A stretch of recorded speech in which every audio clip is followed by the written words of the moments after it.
Di sebuah negeri kuno, di mana patung-patung batu diagungkan bagaikan dewa, 7 pemuda memilih melawan arus zaman.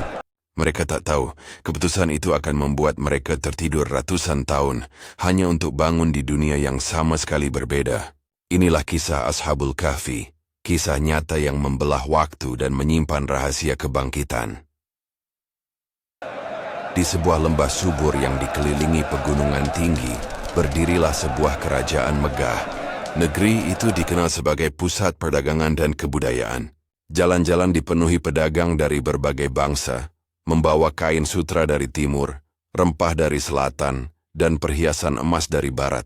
Dari luar negeri itu tampak makmur dan indah, tapi di balik kemewahan tersimpan kegelapan yang menyesakkan dada. Raja yang berkuasa adalah seorang penguasa yang kejam. Ia memerintahkan seluruh rakyat untuk menyembah berhala raksasa yang ditempatkan di alun-alun kota. Setiap pagi lonceng besar dibunyikan, dan rakyat dipaksa sujud ke arah patung yang terbuat dari batu hitam mengilap. Siapapun yang menolak dianggap pengkhianat, dan hukumannya hanya satu, mati. Di antara rakyat negeri itu, ada beberapa pemuda bangsawan yang berbeda. Mereka masih muda, usia mereka belasan hingga awal 20-an tahun. Namun hati mereka dipenuhi kegelisahan. Mereka bersekolah di istana, belajar seni berperang, politik, dan filsafat. Seharusnya, hidup mereka penuh kenyamanan. Tapi setiap kali lonceng berhala dibunyikan, hati mereka memberontak. Salah satunya bernama Maksalina, pemuda gagah putra seorang jenderal. Sejak kecil, ia dilatih dengan pedang, tapi hatinya lembut dan penuh kasih. Ia sering menolong rakyat miskin secara diam-diam. Ada pula Martunus, seorang bangsawan cerdas yang gemar membaca. Ia memiliki perpustakaan kecil berisi catatan kuno. Dari buku-buku itu ia menemukan kisah-kisah tentang Tuhan yang Maha Esa, Tuhan yang berbeda dari patung-patung batu. Lalu Yamlika, pemuda kalem yang pandai berbicara. Ia mampu menenangkan orang lain dengan kata-katanya. Ia sering menjadi penengah di antara teman-temannya. Ada juga Dixianus, pemberani sekaligus keras kepala. Baginya, lebih baik mati terhormat daripada hidup dalam kebohongan. Dan masih ada beberapa lainnya, yang kelak dikenal bersama sebagai Ashabul Kahfi, para pemuda gua. Hari-hari mereka dipenuhi kegelisahan. Setiap kali berada di alun-alun, melihat rakyat dipaksa menyembah patung, hati mereka semakin perih. Suatu kali Martunus berkata kepada Maksalina dengan suara bergetar, "Apakah kau tidak merasa aneh, sahabatku? Batu yang mereka sembah tidak bisa melihat, tidak bisa mendengar, tidak bisa menolong. Namun mereka memohon padanya, seakan ia punya kuasa." Maksalina menunduk menggenggam tanah. "Aku tahu, setiap kali aku sujud, hatiku berteriak. Aku ingin lari dari semua ini. Tapi jika kita melawan, keluarga kita akan binasa." Yamlika, yang duduk di dekat mereka, menatap jauh ke arah patung raksasa di alun-alun. "Aku yakin ada Tuhan yang jauh lebih besar. Tuhan yang menciptakan langit, bumi, dan bintang-bintang. Bukan batu yang diukir tangan manusia."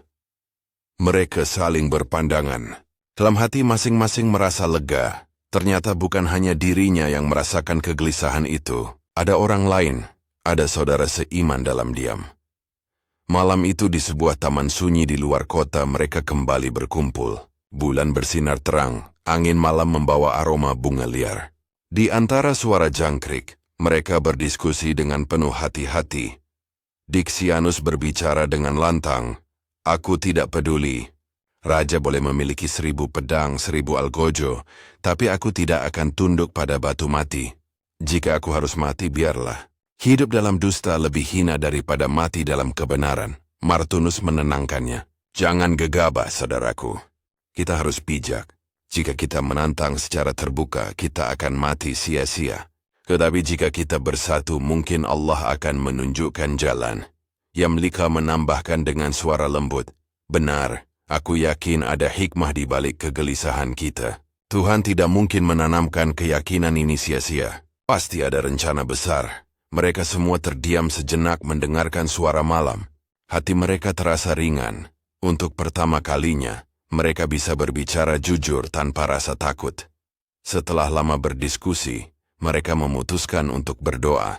Mereka berdiri berdekatan, mengangkat tangan dan dengan penuh harap berbisik, "Ya Allah, jika Engkau memang ada seperti yang hati kami yakini, tunjukkanlah jalan, selamatkanlah kami dari kebohongan dan kezaliman. Kami lemah, Engkaulah yang maha kuasa." Angin malam bertiup lebih kencang, seakan menjawab doa mereka. Dalam hati masing-masing timbul keberanian baru. Berapa tahu hidup mereka tak akan sama lagi setelah malam ini, namun istana penuh mata-mata. Bisikan tentang pemuda-pemuda yang menolak sujud pada berhala mulai terdengar. Beberapa pejabat mencurigai mereka, terutama karena keluarga mereka bangsawan berpengaruh. Keesokan harinya lonceng berhala kembali dibunyikan. Rakyat berkumpul di alun-alun, berlutut menyembah patung. Tapi 7 pemuda itu hanya menunduk sekadarnya, tanpa sungguh-sungguh sujud. Seorang prajurit memperhatikan dengan tajam. Ia berbisik kepada rekannya, "Aku curiga pada mereka. Mereka tidak sujud sepenuh hati. Lapor tentang pada Panglima." Dan benar saja, berita itu sampai ke telinga raja. Di istana megah, raja duduk di atas singgasana, wajahnya penuh kemarahan. Berani sekali mereka menentang perintahku. Pemuda-pemuda itu harus dipanggil ke hadapanku. Ku ingin mendengar dari mulut mereka sendiri. Jika mereka menolak tunduk, aku akan menjadikan mereka contoh bagi seluruh negeri. Maka, para prajurit diperintahkan untuk menangkap mereka. Jalan cerita menuju ujian besar pun dimulai. Malam turun perlahan di negeri itu. Bulan pucat menggantung di langit, menebarkan cahaya yang redup di antara tembok kota. Jalanan mulai sepi, hanya beberapa penjaga istana yang berkeliling. Di sudut taman yang rindang, 7 pemuda itu kembali berkumpul. Wajah-wajah mereka tampak serius, mata mereka memantulkan kegelisahan. Mereka tahu apa yang sedang mereka lakukan sangat berbahaya. Jika ketahuan, nyawa mereka bisa melayang. Namun hati mereka sudah bulat. Lebih baik jujur pada iman daripada hidup dalam kepura-puraan. Martunus memulai percakapan dengan suara lirih. "Saudaraku, aku sudah membaca kitab-kitab kuno. Ada tulisan dari para nabi yang menyebutkan tentang Tuhan yang Esa, Tuhan yang menciptakan langit, bumi, dan semua bintang. Hatiku yakin, Dialah yang harus kita sembah, bukan batu yang diukir manusia." Maksalina menghela napas panjang, menunduk pada tanah. Aku pun merasakannya. Setiap kali rakyat dipaksa sujud, aku merasa seakan mengkhianati sesuatu yang lebih besar. Seakan ada suara dalam hati yang berkata, "Jangan tunduk pada kebohongan." Yamlikha, dengan wajah penuh ketenangan, menatap langit malam. "Lihatlah bintang-bintang itu. Apakah mungkin semua ini diciptakan oleh patung? Apakah mungkin ada kuasa selain Dia yang mengatur peredaran bulan dan matahari?" Dixianus mengepalkan tangan, matanya berapi-api. "Kalau begitu kita harus bersuara. Kita harus menolak. Biarlah raja menghunus pedang. Aku tidak akan tunduk pada batu." Tapi pemuda lain segera menahan. Martunus berkata dengan tegas, "Jangan gegabah. Kita harus berhati-hati. Jika kita melawan secara terbuka sekarang, kita akan mati sia-sia. Kita harus mencari jalan agar iman kita tetap selamat, agar ada kesempatan untuk menyembah Tuhan dengan bebas." Mereka semua terdiam. Hati mereka penuh kebimbangan, tapi juga dipenuhi cahaya baru. Cahaya keyakinan. Amlikha lalu berkata pelan, namun penuh makna, "Saudaraku, mungkin kita berbeda darah, berbeda keluarga, tapi aku merasa kita satu jiwa. Kita dipertemukan bukan kebetulan. Tuhanlah yang menyatukan kita. Jika kita berpegang padanya, kita tidak akan pernah sendirian." Mata Maksalina berkaca-kaca. Ia merasa beban beratnya terangkat. Selama ini ia pikir dirinya sendirian menolak berhala. Kini ia tahu, ada saudara yang berpikir sama. Dixianus menundukkan kepala. Nada suaranya melembut. "Kau benar, Yamlikha. Aku terlalu terburu-buru. Tapi hatiku penuh api. Aku tidak tahan melihat rakyat kita dibodohi." Martunus menepuk bahunya. "Api itu jangan padam, saudaraku. Tapi biarkan api itu menerangi, bukan membakar. Kita butuh keberanianmu, tapi juga kesabaran." Malam semakin larut. Mereka duduk melingkar saling menggenggam tangan lalu membuat janji suci. Kita bersaksi hanya ada satu Tuhan. Dialah Rabb langit dan bumi. Kita tidak akan sujud kepada selainnya, apapun risikonya. Hati mereka bergetar hebat. Di taman yang sunyi, 7 pemuda itu telah menyalakan cahaya iman. Namun mereka tak tahu, di balik pepohonan, seorang pengintai kerajaan diam-diam mengamati. Mata-mata itu mendengar sebagian pembicaraan mereka. Ia segera pergi dengan langkah cepat menuju istana. Keesokan harinya di alun-alun kota, rakyat kembali berkumpul untuk upacara sujud berhala. Raja duduk di singgasananya, wajahnya angkuh. Lonceng besar dibunyikan. Semua orang berlutut, namun 7 pemuda itu tetap berbeda. Mereka memang menunduk tapi tidak bersujud sepenuh hati. Gerakan mereka kaku. Mata mereka menolak melihat patung itu. Seorang prajurit segera berbisik kepada panglimanya. Panglima melirik tajam. Mereka tampaknya tidak tunduk sungguh-sungguh. Dan benar saja, laporan itu sampai ke telinga raja. Hari itu juga, utusan datang ke rumah keluarga para pemuda. Mereka diperintahkan hadir ke istana pada keesokan hari. Kabar itu membuat keluarga mereka gemetar ketakutan. Ibunda Maksalina menangis memeluk anaknya. Nak, apa yang kau lakukan? Mengapa kau menentang perintah raja? Apakah kau ingin keluarga kita hancur? Maksalina menatap ibunya dengan mata berkaca-kaca. Ibu, aku tidak ingin menyakiti siapapun. Tapi aku tidak bisa membohongi hatiku. Tuhan kita bukan batu, bukan berhala. Aku tidak bisa berpura-pura lagi. Ibunya menangis semakin keras. Sementara ayahnya hanya bisa terdiam, menunduk dalam rasa takut. Malam itu, para pemuda kembali berkumpul untuk terakhir kalinya sebelum dipanggil ke istana. Suasana lebih mencekam dari biasanya. Martunus berkata, "Besok kita akan berhadapan dengan raja. Kita harus siap dengan jawaban kita." Yamlikha mengangguk. "Apapun yang terjadi, kita harus tetap teguh. Jika kita hidup dengan iman. Jika kita mati dengan iman." Dixianus menggenggam pedangnya.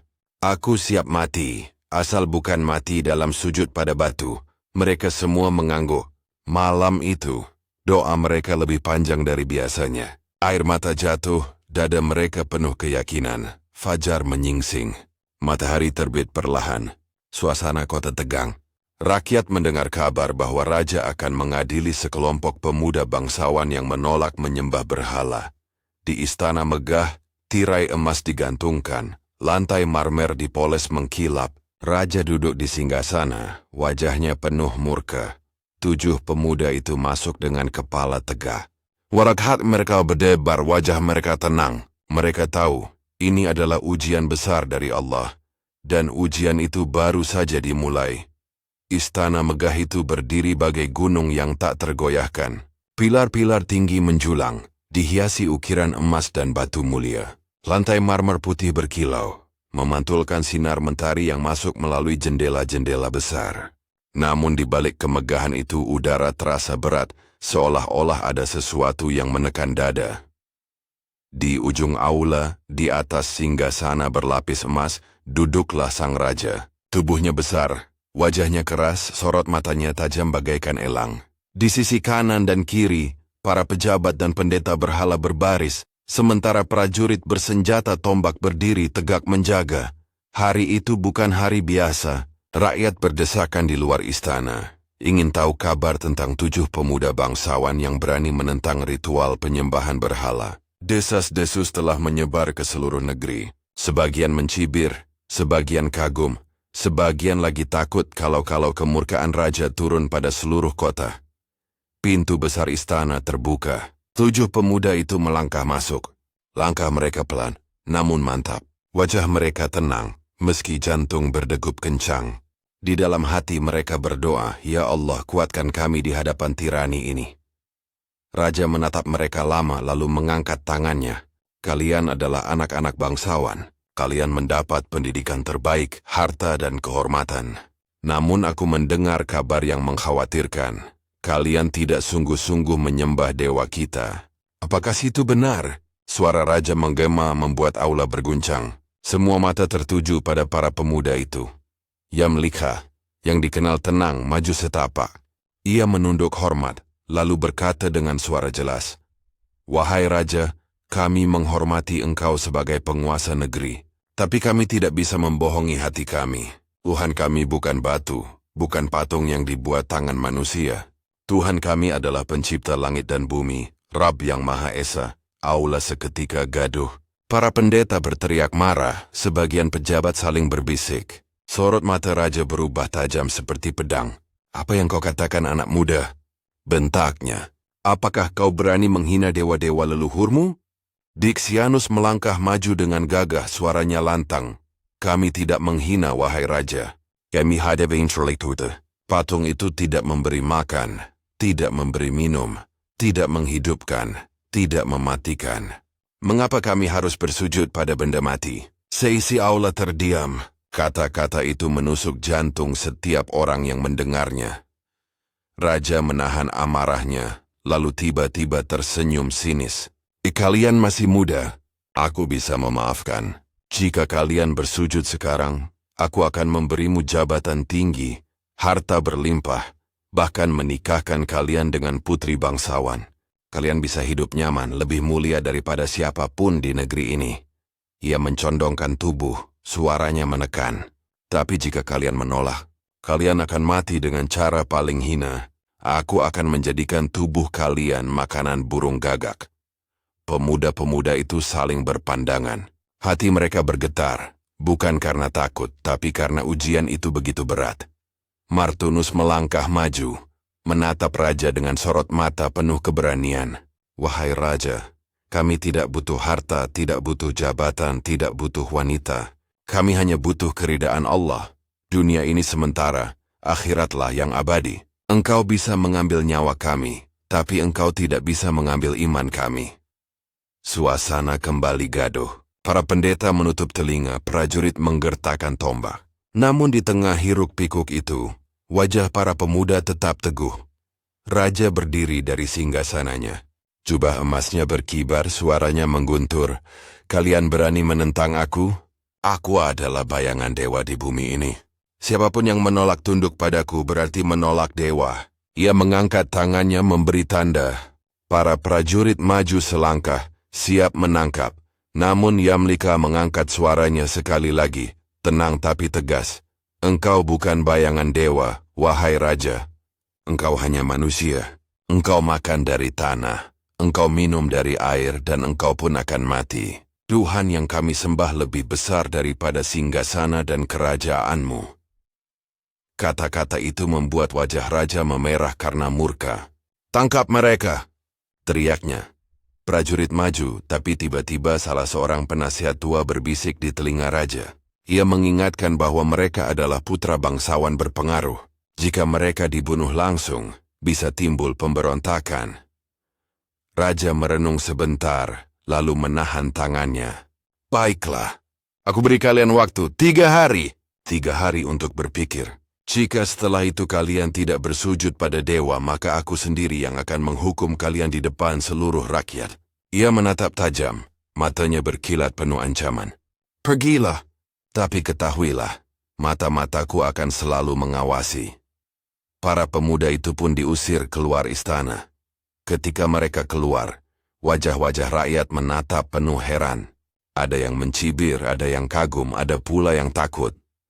Maksalina berbisik pada sahabat-sahabatnya, "Saudaraku, kita hanya punya 3 hari. Setelah itu, nyawa kita taruhannya." Dixianus menghunus pedang kecilnya, lalu berkata dengan suara mantap, "Lebih baik kita mati berpegang pada iman, daripada hidup dalam dusta." Martunus mengangguk. "Benar, tapi mungkin Allah memberi jalan lain. Kita tidak boleh menyerah pada rasa takut. Jika kita harus pergi dari kota ini demi menyelamatkan iman, maka kita harus siap." Mereka semua terdiam, tapi dalam hati masing-masing, satu keputusan mulai tumbuh. Hijrah.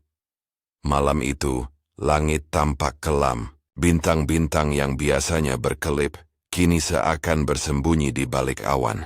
Angin malam berembus pelan, membawa hawa dingin yang menusuk tulang. Di sebuah rumah sederhana di pinggir kota, 7 pemuda itu berkumpul.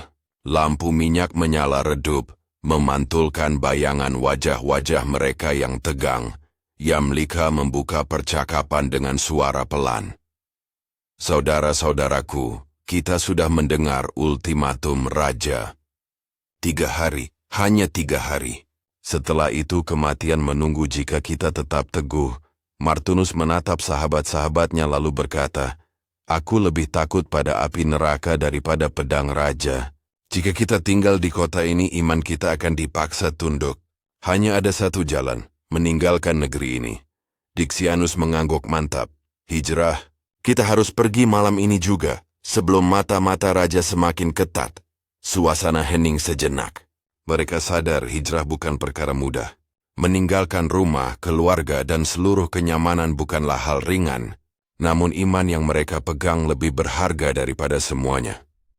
Satu persatu mereka pamit kepada keluarga. Maksalina pulang ke rumahnya. Ibunya sudah menunggu dengan cemas. "Anakku, kemana kau akan pergi? Mengapa wajahmu begitu tegas malam ini?" Maksalina menggenggam tangan ibunya erat-erat, air mata mengalir tanpa bisa ditahan. "Ibu, doakan aku harus pergi untuk menjaga imanku." "Jangan menangis, kita akan bertemu kembali di surga insya Allah." Ibunya terisak memeluk putranya seakan tak ingin melepas. Namun akhirnya ia merelakan dengan doa lirih, "Pergilah anakku, semoga Allah menjagamu." Begitu pula Yamlika, Dixianus, Martunus, dan yang lain. Mereka meninggalkan rumah dengan hati yang berat tapi tekad yang bulat. Tengah malam mereka berkumpul di luar tembok kota. Bulan separuh tertutup awan, membuat jalanan gelap. Itu justru membantu mereka agar tidak mudah terlihat oleh mata-mata. Mereka berjalan cepat melewati kebun zaitun, ladang gandum, dan jalan setapak berbatu. Setiap suara ranting patah membuat mereka waspada. Di kejauhan gonggongan anjing terdengar. Prajurit raja memang kerap berpatroli malam hari untuk memastikan keamanan. Dixianus berbisik, "Hati-hati. Jangan ada yang menoleh ke belakang." Langkah mereka semakin cepat, menembus kegelapan malam. Ketika mereka melewati reruntuhan rumah tua di pinggir hutan, tiba-tiba seekor anjing berwarna coklat muncul dari kegelapan. Awalnya mereka kaget. Maksalina mengangkat batu, bersiap melempar jika anjing itu menyerang. Namun anjing itu tidak menggonggong, tidak pula mengejar. Ia hanya menatap mereka dengan sorot mata lembut, lalu mengikuti langkah mereka. Martunus berbisik sambil tersenyum tipis, "Lihatlah, seakan Allah mengirim penjaga untuk kita." Anjing itu terus mengikuti, seakan tahu mereka sedang dalam bahaya. Dan kelak anjing itu akan menjadi bagian dari kisah mereka yang abadi. Mereka terus berjalan hingga fajar hampir menyingsing. Jalan menanjak menuju bukit terasa berat, kaki mereka pegal, tubuh lelah, namun semangat iman membuat langkah tetap kuat. Yamlika menunjuk ke arah sebuah celah di dinding bukit. "Lihat, itu gua. Mungkin di sanalah Allah akan melindungi kita." Mereka semua menatap ke arah gua itu. Letaknya cukup tinggi, sulit dijangkau orang biasa. Cocok untuk persembunyian. Dengan sisa tenaga mereka memanjat dan akhirnya sampai di mulut gua. Sebelum masuk, mereka berhenti sejenak. Semua menengadahkan tangan ke langit yang mulai memerah oleh cahaya matahari terbit. Bersama-sama mereka berdoa, "Ya Rabb, berikan kami rahmat dari sisimu, dan sediakanlah bagi kami petunjuk dalam urusan kami." Air mata menetes, hati mereka penuh harap. Mereka tahu, inilah awal kehidupan baru. Kehidupan dalam perlindungan Allah, jauh dari dunia gemerlap kota, tapi dekat dengan ketenangan iman. Dengan langkah perlahan, mereka masuk ke dalam gua. Dan sejak saat itu, gua itu bukan sekadar tempat bersembunyi, melainkan saksi bisu atas keteguhan 7 pemuda beriman. Ketujuh pemuda itu akhirnya masuk lebih dalam. Gua tersebut luas namun dingin. Dindingnya dipenuhi bebatuan lembab, dan suara tetesan air menggema seperti denting waktu yang tak pernah berhenti. Mereka menyalakan api kecil untuk menghangatkan badan. Sang anjing duduk di dekat pintu gua, menghadap keluar, seakan menjadi penjaga yang setia. Matanya tajam, telinganya siaga, namun tubuhnya tenang. Martunus berkata lirih, "Saudaraku, kita mungkin tak akan pernah kembali ke kota. Namun aku merasa tenang. Allah pasti tidak meninggalkan kita. Yamlikha menimpali sambil menatap api kecil. Benar, dunia ini fana. Kita hanya menunggu janji Allah, entah dalam bentuk kemenangan atau dalam bentuk akhir hidup yang husnul khatimah. Hening, hanya suara api yang berderak dan napas mereka yang pelan. Sebelum beristirahat, mereka berdiri bersama, menengadahkan tangan, dan membaca doa penuh khusyuk. Rabbana, atina min ladunka rahmatan, wa hayyi' lana min amrina rasyada. Ya Tuhan kami, berikanlah rahmat kepada kami dari sisimu, dan sediakanlah bagi kami petunjuk dalam urusan kami. Air mata jatuh di pipi mereka. Doa itu meluncur dari hati yang penuh harap, penuh pasrah, penuh cinta pada Sang Pencipta. Ketika mereka merebahkan tubuh di lantai batu, rasa kantuk menyerang begitu kuat. Bukan kantuk biasa, melainkan seperti selimut halus yang menutup mata dengan penuh kelembutan. Satu persatu, mata mereka terpejam. Nafas menjadi panjang, dada teratur naik turun. Wajah mereka seakan damai, seperti bayi yang tertidur di pangkuan ibunya. Di luar gua, matahari mulai naik. Sinar mentari menyorot mulut gua. Namun dengan izin Allah, cahaya itu tidak pernah membakar tubuh mereka. Allah memiringkan tubuh mereka ke kanan dan ke kiri secara berkala, agar jasad tidak rusak. Sementara itu, sang anjing tetap berbaring di pintu gua. Kedua kaki depannya terjulur. Ia juga tertidur namun tetap dalam posisi menjaga. Hari demi hari berlalu. Minggu demi minggu. Tahun demi tahun. Raja yang kejam itu wafat digantikan oleh raja lain lalu yang lain lagi. Negeri berubah. Dinasti berganti. Namun tubuh para pemuda itu tetap utuh. Seakan waktu berhenti bagi mereka. Burung-burung bersarang di mulut gua. Angin bertiup membawa daun-daun kering. Hujan turun membasahi bukit. Namun ketujuh pemuda itu tetap tertidur, terlindungi dalam rahmat Allah. Mereka tidak mendengar hiruk-pikuk perang, tidak menyaksikan kota yang runtuh, dibangun kembali, lalu jatuh lagi. Mereka tidak merasakan usia tua, yang mereka rasakan hanyalah ketenangan yang dalam. Tidur panjang itu bukan sekadar tidur, itu adalah tanda kebesaran Allah. Bahwa dia berkuasa menidurkan hambanya ratusan tahun lamanya, lalu membangunkan mereka kembali seperti baru saja melelapkan mata. Para malaikat mencatat perjalanan waktu mereka, seakan-akan seluruh alam bersaksi. Inilah bukti bagi generasi manusia, bahwa janji Allah tentang kebangkitan adalah nyata. Karena jika manusia bisa ditidurkan ratusan tahun dan kemudian bangun, maka menghidupkan kembali di hari kiamat bukanlah perkara sulit bagi Allah. Di luar sana, generasi berganti. Bahasa berubah, kebiasaan berubah, kepercayaan pun berubah. Orang-orang yang dulu menyembah berhala sudah punah. Negeri itu kini diperintah raja yang lebih bijak. Dan sebagian rakyatnya mulai mengenal ajaran tauhid. Namun tidak ada yang tahu, di balik bukit, di dalam gua yang sunyi, 7 pemuda masih tertidur dalam rahmat Allah. Pagi itu matahari terbit dengan indah.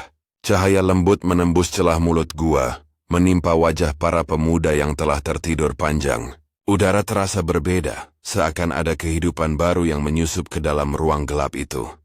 Tiba-tiba, dada Yamlikha bergerak lebih cepat. Kelopak matanya bergetar, lalu perlahan terbuka. Ia menarik napas panjang. Seperti orang yang baru saja terlepas dari perjalanan jauh. Satu persatu sahabatnya juga mulai terbangun. Dixianus menggeliat, Martunus mengusap wajah, Maxalina duduk sambil memegangi kepala. Mereka saling menatap dengan raut bingung. Apa yang terjadi? Apakah kita baru saja tertidur? Tanya Martunus dengan suara serak. Entahlah, saut Yamlikha. Aku merasa tidurku sangat panjang. Tapi tubuhku tidak terasa tua. Anjing yang setia itu pun menggeliat, lalu kembali berbaring, seakan ikut menyambut kebangkitan mereka. Kebingungan tentang waktu para pemuda itu duduk melingkar. Mencoba mengingat, Maxalina mengerutkan dahi. Kita meninggalkan kota saat malam gelap. Lalu tidur di sini. Menurut kalian berapa lama kita terlelap? Dixianus menjawab 1 hari, atau setengah hari. Tubuh kita tidak terasa lelah, seakan baru tidur sebentar saja. Mereka semua mengangguk setuju, meski hati kecil merasa ada sesuatu yang aneh. Yamlika lalu berkata, "Apapun itu, kita tetap butuh makanan. Aku merasa sangat lapar." Martunus mengeluarkan kantong kulit berisi beberapa koin perak. Ia menyerahkannya pada Yamlika. "Pergilah kau ke kota, belilah roti untuk kita. Tapi berhati-hatilah, jangan sampai ada yang mengenali kita. Ingat ancaman raja." Semua mengangguk lalu Yamlika bersiap. Ia keluar dari gua, menuruni bukit dengan langkah hati-hati. Namun begitu ia sampai di jalan menuju kota, ia tertegun. Jalanan yang dulu ia kenal kini berbeda. Pohon-pohon sudah tumbuh besar, ladang-ladang berubah bentuk.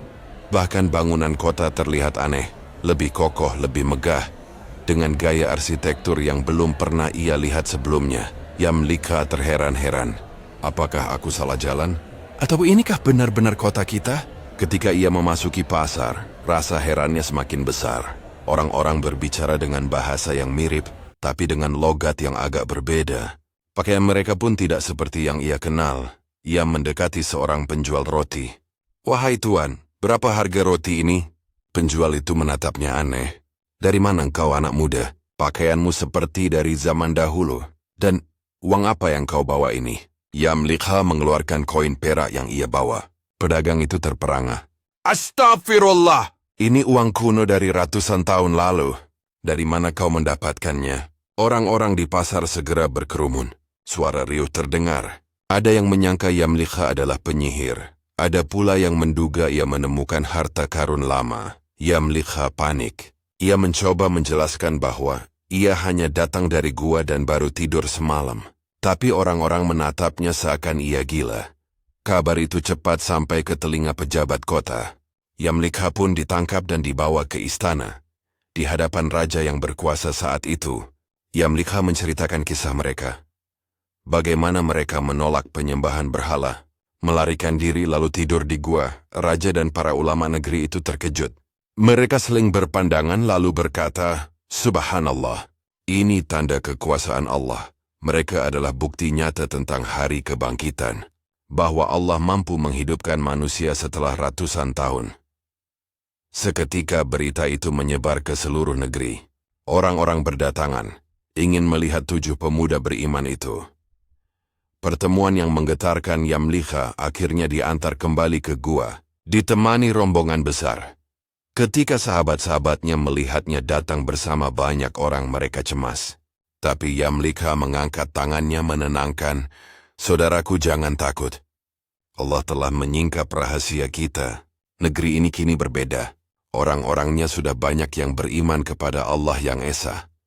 Air mata mereka mengalir. Mereka saling berpelukan, merasakan kebesaran Allah yang nyata di depan mata. Masyarakat berkumpul di depan gua, menyaksikan keajaiban itu dengan penuh takjub. Ada yang bersujud syukur, ada yang menangis haru. 7 pemuda itu sadar, misi mereka telah selesai. Mereka bukan lagi pelarian, melainkan tanda kebesaran Allah bagi seluruh generasi. Di dalam gua, mereka menengadahkan tangan bersama-sama. "Ya Rabb, Engkau telah menunjukkan kekuasaanmu. Kami hanya hamba lemah yang Kau pilih sebagai tanda. Terimalah kami dengan ridhamu." Dan tak lama setelah itu, Allah kembali menidurkan mereka untuk terakhir kalinya. Bukan lagi untuk dibangunkan di dunia, melainkan untuk dibangkitkan di akhirat kelak. Gua itu tetap menjadi saksi, hingga kini, atas iman yang teguh dan janji Allah yang pasti. Setelah kejadian itu, gua di bukit tempat 7 pemuda beriman tertidur menjadi tempat yang disucikan. Orang-orang dari berbagai penjuru negeri datang untuk melihatnya. Raja yang berkuasa saat itu memerintahkan agar gua tersebut dijaga. Ia berdiri di depan rakyatnya dan berkata, "Wahai rakyatku, lihatlah tanda kebesaran Allah. Inilah bukti bahwa janji kebangkitan itu nyata. Jangan sekali-kali kembali menyembah berhala atau meragukan hari akhir." Rakyat menunduk, air mata mengalir. Ibas kemana video kisah 7 pemuda itu bukan sekadar sejarah, melainkan pelajaran iman yang hidup. Sebagian orang berkata, "Mari kita bangun rumah ibadah di dekat gua ini, agar kita bisa berdoa dan mengingat Allah setiap kali melihatnya." Sebagian yang lain berkata, "Cukup kita kenang mereka sebagai tanda kebesaran Allah. Jangan menjadikan gua itu berlebihan hingga menyerupai berhala baru." Raja menenangkan, "Yang terpenting bukan gua itu, tapi pesan iman mereka. Kita harus menjaga tauhid, sebagaimana mereka menjaga iman mereka." Dengan keputusan itu, gua tetap dipelihara, namun rakyat diingatkan agar tidak terjebak dalam penyembahan selain Allah. Berita tentang pemuda-pemuda itu menyebar ke berbagai negeri. Pedagang yang singgah di pasar menceritakan kisah tersebut di kota-kota lain. Para ulama menuliskannya dalam catatan sejarah. Generasi demi generasi, kisah Ashabul Kahfi menjadi obor yang menyalakan iman. Mereka menjadi teladan bagi pemuda di setiap zaman yang menghadapi tekanan dan tirani. Lihatlah, mereka rela meninggalkan istana demi iman. Mereka rela tidur di gua demi mempertahankan tauhid. Maka apa alasan kita untuk takut berpegang pada kebenaran? Beberapa hikmah yang diwariskan dari kisah itu. Keberanian dalam iman. Mereka masih muda, namun tidak takut pada raja zalim. Ini menjadi teladan bahwa iman tidak mengenal usia. Hijrah demi kebenaran. Mereka rela meninggalkan rumah, keluarga, dan harta demi menjaga akidah. Ini menjadi cermin bagi siapapun yang diuji dengan lingkungan buruk. Pertolongan Allah nyata. Allah menidurkan mereka ratusan tahun untuk menunjukkan kekuasaannya. Jika Allah mampu menjaga mereka, maka Allah juga mampu menjaga siapapun yang ikhlas. Bukti hari kebangkitan kisah ini adalah dalil nyata bahwa manusia akan dibangkitkan kembali setelah mati, sebagaimana mereka dibangunkan setelah tidur panjang. Seiring waktu, kisah itu tidak hanya jadi cerita rakyat. Para ahli kitab menuliskannya. Meskipun detail berbeda-beda.